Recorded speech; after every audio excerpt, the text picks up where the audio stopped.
салом дӯстони гиромӣ, ҳаводорони забонҳои хориҷӣ, ҳамаи шуморо ба навори навбатӣ, дарси навбатӣ хуш омадед ва хайрамақдам мегӯем. Дарси 11 аст аз силсиладарсҳои забони русӣ аз китоби «Дорога в Россию» роҳ ба сӯи Россия. роҳ ба сӯи Русия. хоб ки бошад, умедворам ки ҳама каса хуб ва тансиҳат ҳастед. касоне ки бори аввал наворҳои моро дар оянда тамошо мекунанд, китобе ки мо дорем аз он бигем дарсҳоамонро идома додастем, номаш «Дорога в Россию. Учебник русского языка. Элементарный уровень». яъне агар шумо бихоҳед ки ин китобро дар компютертон ё планшеттон ё телефонтон дошта бошед, дар Google нависед «Дорога в Россию 1» бумонед, чунки китоби 1 аст. «Дорога в Россию 1» PDF нависед, мебирояд. хоб давом метем дарсҳоамона. дар ин китоб дар саҳифаи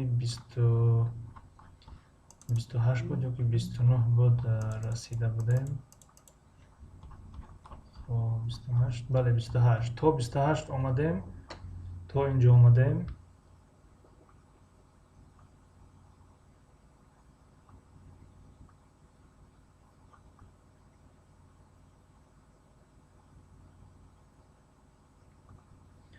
хоб то саҳифаи 28 омадем ва имрӯз бошад аз саҳифаи 29 оғоз мекунем. хоб дарси сеюм даем, яъне третий урок, урок третий, аммо аз рӯи китоб, на аз рӯи ин наворҳое ки мо таҳия дорем. аз рӯи китоб дар урок третий, дарси сеюм ҳастем ва машқи сеюм, яъне упражнение, третье упражнение. хоб, яъне машқи сеюм ҳастем. Читайте тексты и показывайте предметы на рисунках. мегӯяд матнҳоро бихонед ва ашёҳои дар расм бударо ишора кунед. Показывайте предметы, ба ашёҳоро нишон диҳед на рисунках, дар расмҳо. Сделайте свои рисунки ва расмҳои худатонро бисозед, яъне расм кашед. Покажите их другим ва онҳоро ба дигарон нишон диҳед. И скажите, что вы нарисовали, ва нишон диҳед ки шумо чӣ расм кашидед, чӣ кашидед, яъне чӣ расме тасвир ёфтааст дар расмҳои шумо. хоб, аввалан ин расмҳоро рақамгузорӣ мекунем, то ки шумо низ дар кор кардани ин тамрин моро кӯмак кунед. як лаҳза. хоб, ин расми якум аст. хуб, расми якум ва инаш бошад расми дуюм аст. расми дуюм. ҳозир мо ин матне ки дар инҷа ҳаст, инро мехонем ва шумо бигӯед ки гап дар бораи кадом расм рафтеастед. Вот комната, там стол и стул, это шкаф, тут шапка и шарф. гап дар бораи кадом расм рафтеастед? Расми якум ё ин ки дуюм? марҳамат, шумо ҳам кам ҷавоб нависед. бале, дар бораи расми чандом? Якум. дар бораи расми якум умедворам ки шумо ҳам навиштед. бале, дар инҷа мегӯяд вот комната, яъне ана утоқ, яъне ин расме ки инҷо мебинед расми утоқ аст ё ғурфа ёки ҳуҷра бигем. там стол, яъне онҷо миз и стул ва курсӣ аст, яъне мизу курсӣ аст. это шкаф, ин ҷевон аст, яъне ҷевони либосҳо, шкаф. тут шапка и шарф, яъне инҷо чи аст? Кӯлоҳ ва гарданбанд аст, яъне шапка и шарф کلاه و گردنبند. و این متن دوم رو میخونیم. Это город, тут школа, там завод, вот дом и сад, тут машина. خب با کدام رسم تعلق دارد؟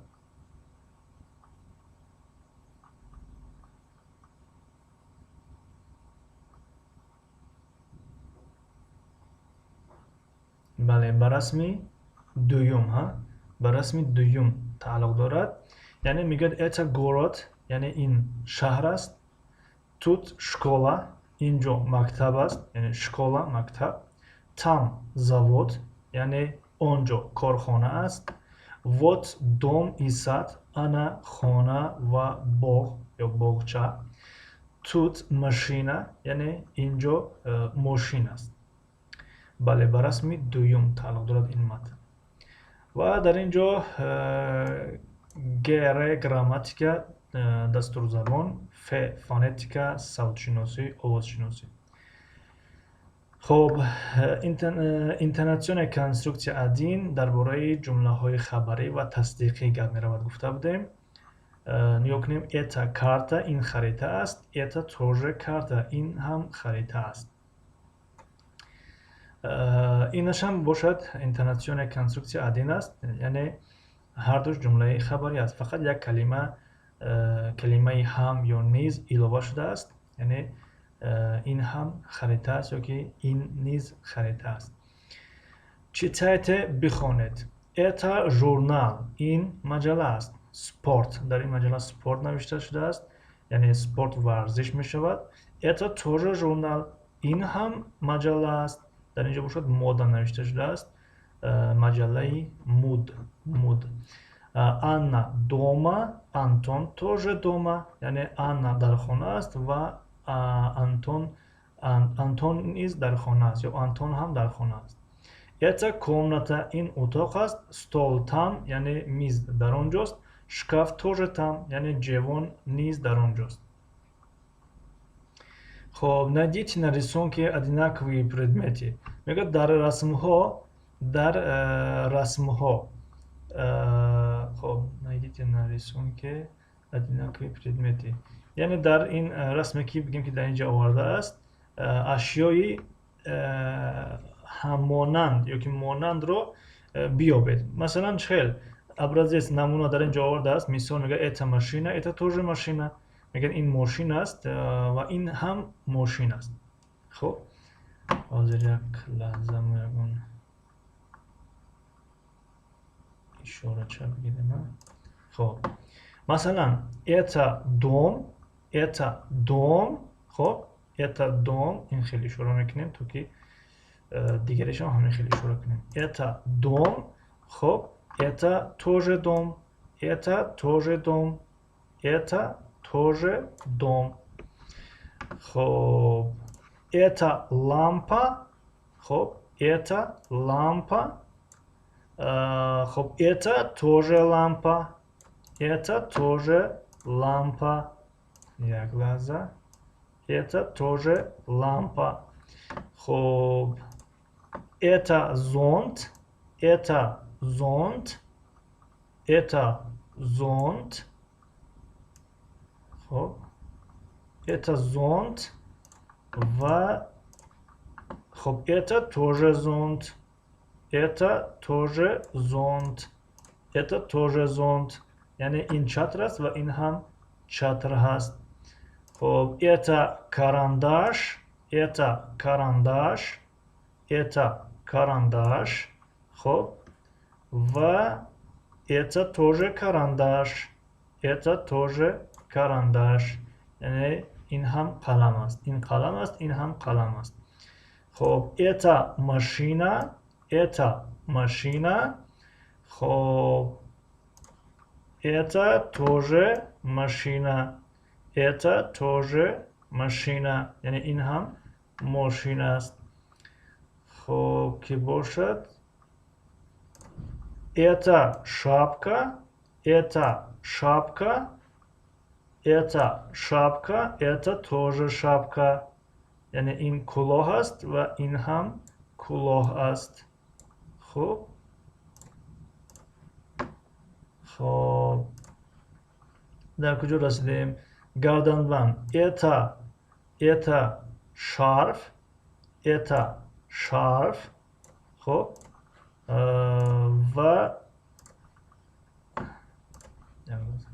و и это тоже шарф.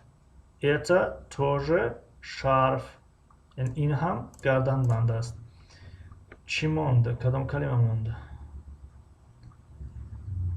خب کارد مونده. کارد موند. این это нож. это нож. خب حاضر это нож.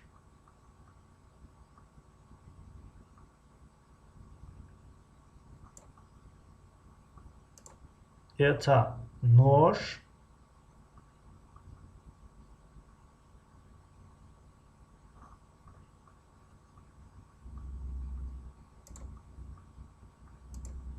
Это нож. Хоп. И это тоже нож.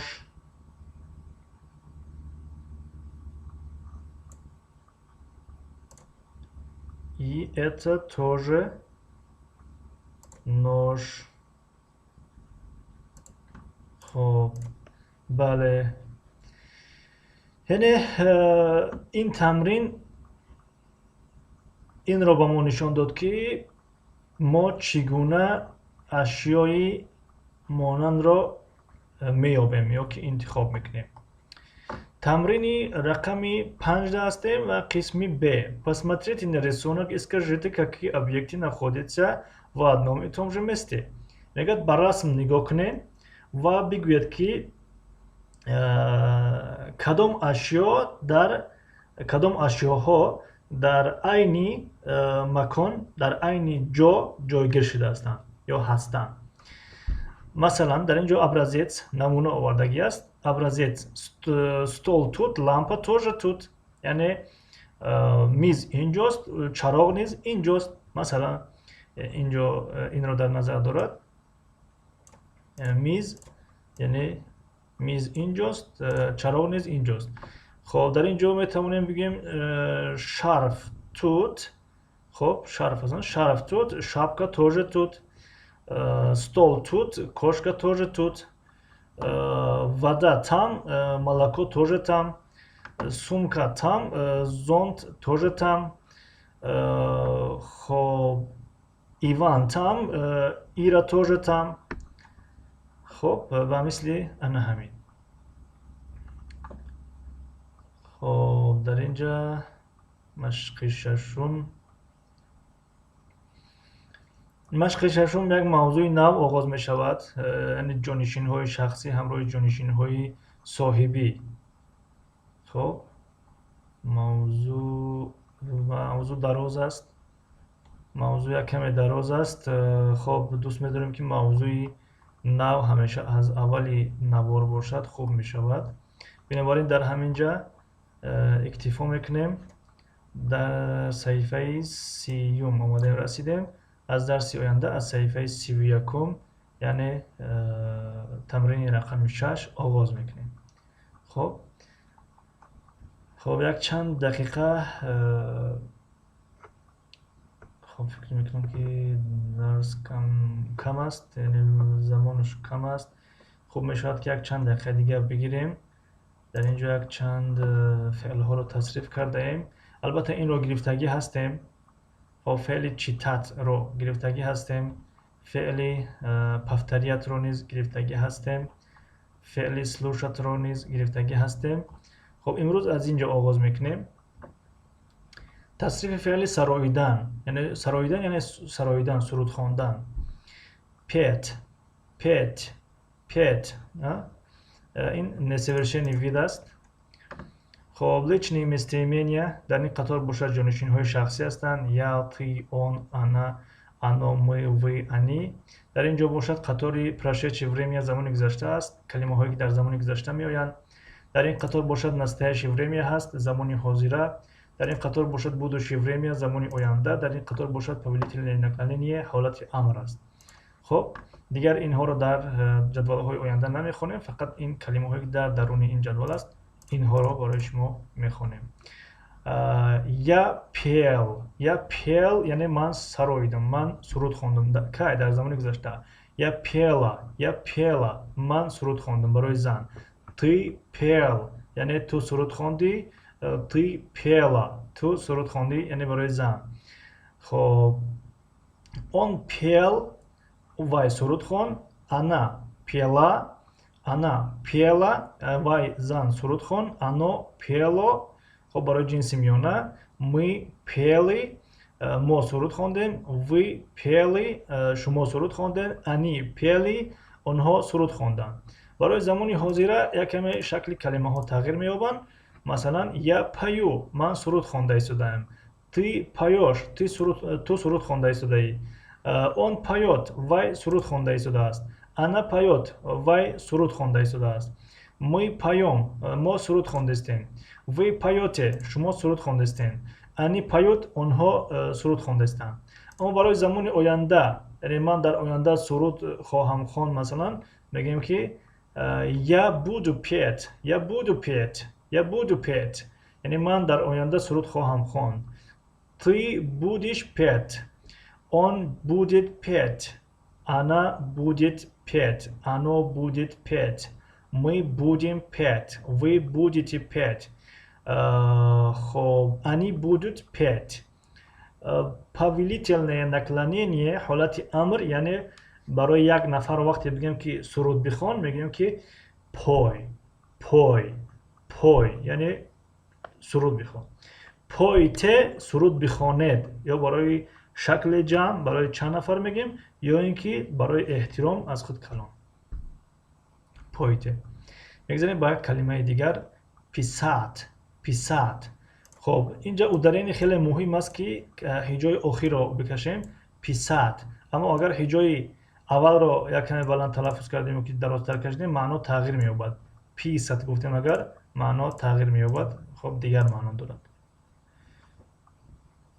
خب یا پیسال یعنی من نوشتم. ты писала خب تو نوشتی. خب اینجا برای هم زنانه است هم مردانه است. قوش کنیم برای زنانه می شود. دیگر زنانه هاشو نخونیم، فقط همون اصلی کلمه را بخونیم. я писал ты писал он писал خب она писала мы писали вы писали они писали یعنی من نوشتم تو نوشتی وای نوشت ما نوشتیم شما نوشتید آنها نوشتن. я пишу من می نویسم. ты пишешь شما تو می نویسی تو نوشته ایستاده‌ای. я пишу من نوشته استم. ты пишешь تو نوشته ایستاده‌ای. он пишет она пишет оно пишет وای نوشته ایستاده است. мы пишем ما نوشته ایستاده‌ایم. вы пишете شما نوشته ایستاده‌اید. они пишут آنها نوشته ایستاده‌اند. я буду писать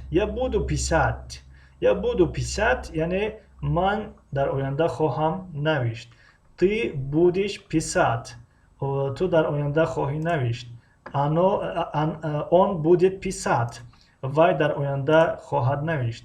она будет писать وای زن در آینده خواهد نوشت. оно будет писать وای جنس میانه در آینده خواهد نوشت. мы будем писать ما خواهیم نوشت. вы будете писать شما خواهید نوشت. они будут писать آنها خواهند نوشت. اما повелительное наклонение وقتی بخواهیم یک نفر امر کنیم میگیم پیشی بنویس پیشی و برای شکل جمع یا برای احترام پیشیته نویسید. خب تصریفی فعلی بودن بیت در زبان انگلیسی verb to be است. am is are. خب در زبان تاجیکی هستم هستن هستید هستی همین ها هستند. خب در زبان روسی برای زمان گذشته یا был میگیم. خب برای یک نفر برای متکلم من بودم یا был. تو بودی ты был. вай بود вай مرد он был. вай زن بود она была. برای جنس میانه оно было. خب мы были вы были, они были, яъне мо, шумо, онҳо будем, будем, будед, буданд. аммо дар замони ҳозира дар забони русӣ қариб ки истифода намешавад. дар забони русӣ айни замон калимаи есть истифода мешавад, аммо на дар ҳама ҳолат, яъне тақрибан 90% истифода намешавад. хоб ин чизе ки дар байни қавс овардем, есм, еси, есми, есте, суд, инҳо дар забони русии қадима ҳастанд. забони русии бостонӣ қадима, хеле қадимӣ, шояд як чанд сад сол пешда ин калимаҳоро истифода мебурданд, аммо айни замон истифода намебаранд. як нафарро бигем ки агар бигем ки я есм студент, мегӯяд есм чо такое есм, яъне инҳоро фақат омӯзгорҳо медонанд, муаллимҳо медонанд ва касоне ки сарукор ба забон доранд онҳо медонанд. бисёриҳо ин чиза намедонанд. ва ҳатто ҳамин есте ки имрӯз ҳама медонанд ин калимаро ест, ин дар ҳама ҳолат истифода намешавад.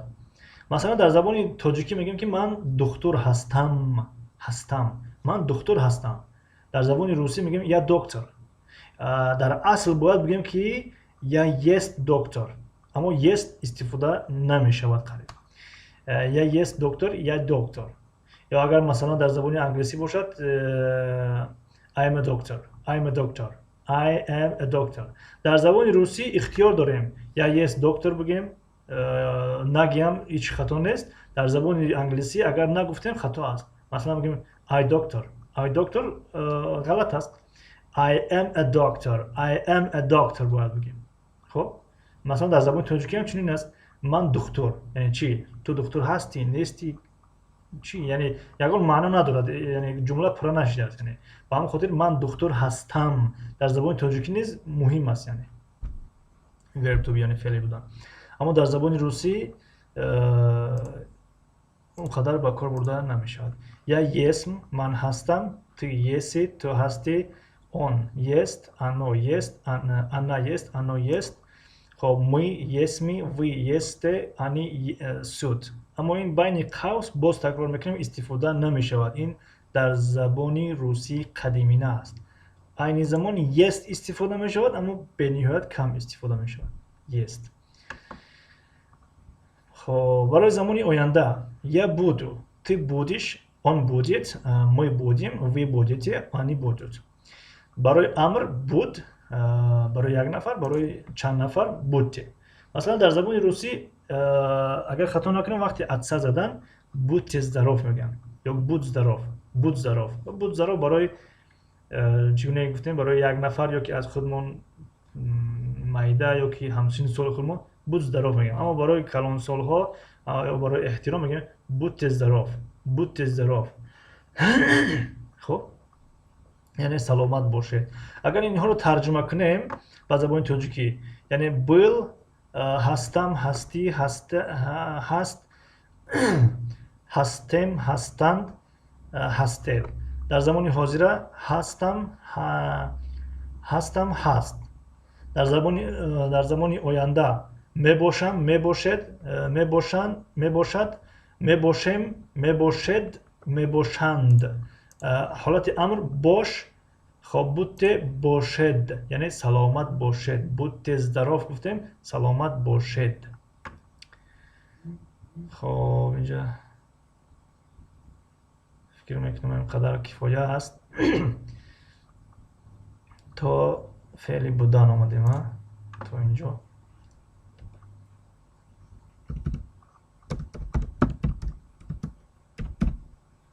то инҷо гирифтем. боқӣ мондаашро дар дарси оянда мегирем. хоб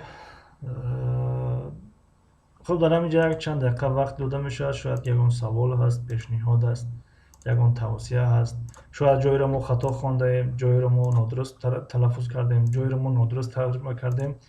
хоҳиш мекунем яъне пешниҳодҳои худтонро бигузоред, тавсияҳои худтонро бигузоред. ягон ҷойро мо хато тарҷума карда бошем, лутфан ислоҳ кунед. ва то он даме ки шумо ягон гуфтанӣ дошта бошед, ягон назар дошта бошед, تا آن دم میخواهیم که از یک و یک شما تشکر کنیم برای اشتراکتان در خواه پریمیر امروزه باشد، خواه مثلا بعدا نوارهای ما رو تماشا میکنین.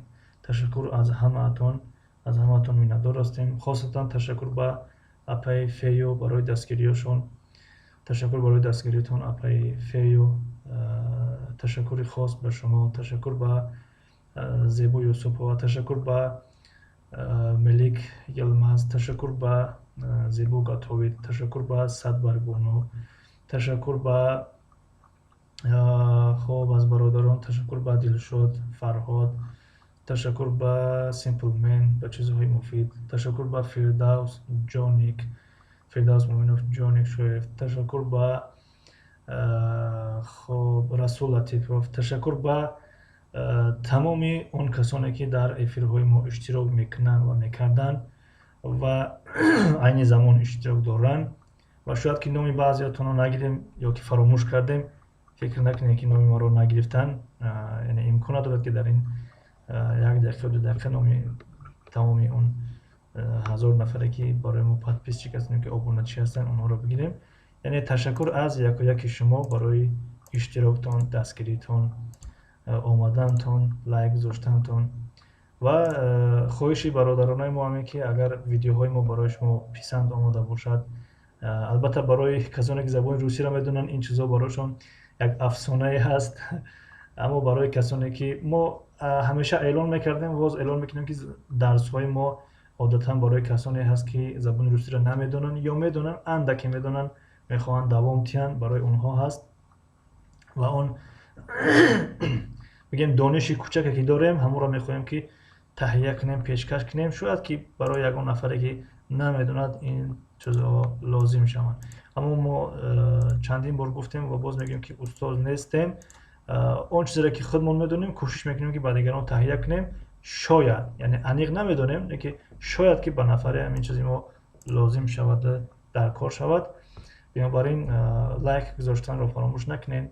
دستگیری شما همین آمدن شما است، لایک گذاشتن است و اگر آبونه نشده باشین آبونه شوید شما هست. یعنی به همین طریق ها شما ما رو دستگیری میکنین و ما باز روحیه ما باز بگیم که بلندتر قویتر میشود که این درس ها را برای شما تهیه کنیم، پیشکش کنیم. و در اخیر گفتنی هستیم که موفق، کامیاب، سربلند باشین. ای مردم بیدار پناهتان به خدا، تا دیدن دیدار پناهتان به خدا.